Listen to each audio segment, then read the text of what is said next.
దర్శిని family members అందరికీ hi. అందరూ బాగుండాలి, అందులో మనం ఉండాలి.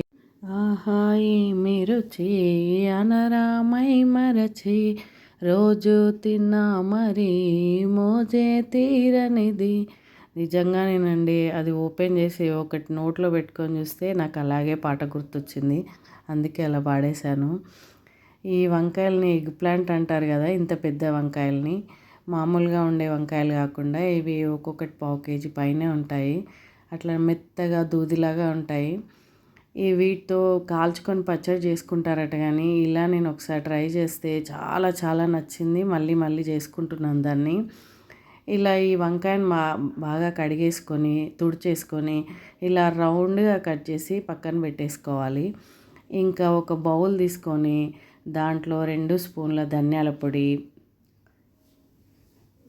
ఇంకా పసుపు, కొంచెం జీలకర్ర పొడి, 2 స్పూన్ల కారపొడి, 1 స్పూను ఉప్పు, కొంచెం అల్లం వెల్లుల్లి పేస్ట్, ఇంకా పెద్ద గరిటెడు పెరుగు, కొంచెం సన్నగా తరిగిన కరివేపాకు, ఇంకా ఆ గరిటెలో సగం నూనె అన్నీ కలిపేసి పక్కన పెట్టేసుకోవాలి.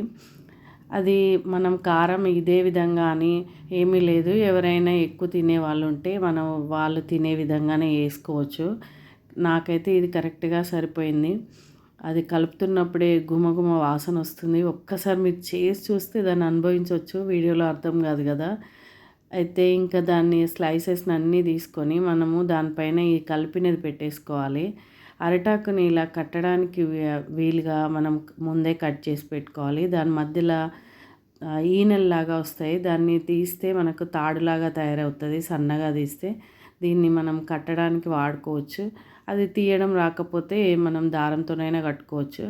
ఇలా మూటలాగా కట్టి ఒక్కొక్క దాంట్లో 3 పెట్టాను. ఎక్కువ పెడితే మనకు సరిగ్గా కాలుతుందో లేదో అని చెప్పి ఇలాగ పెట్టాను. కరెక్ట్గా కాలింది. ఇంకా వాటిని మనము నీట్గా కట్టేసుకుంటే ఎంత అందంగా ఉన్నాయి. కట్టేటప్పుడే బాగున్నాయి చూడండి. స్టవ్ పైన మనం ఒక కడాయి పెట్టుకొని కొంచెం ఆయిల్ వేసేసుకొని, అది కూడా ఎక్కువ ఏం పట్టదు, 2 స్పూన్లంతా వేసాను నేను. అది పెట్టేసి పొట్లాలను పెట్టేసి పైనుంచి ఇంకొక అరిటాకుని కూడా కప్పేసి మంచిగా గాలి పోని మూత పెట్టేసుకుంటే 15 నిమిషాల్లో మంచిగా కుక్ అయ్యి ఇల్లంతా గుమగుమ వాసన వచ్చేస్తుంది. 15 నిమిషాల తర్వాత మనం మూత తీసి అరిటాకు తీసేసి దాన్ని మళ్ళీ ఇంకో వైపుకు తిప్పుకొని 5 నిమిషాలు ఉంచుకుంటే ఇంకా మొత్తం కాలిపోతుంది. ముందుగానే మనకు బాగా ఉడికిపోయింది కదా.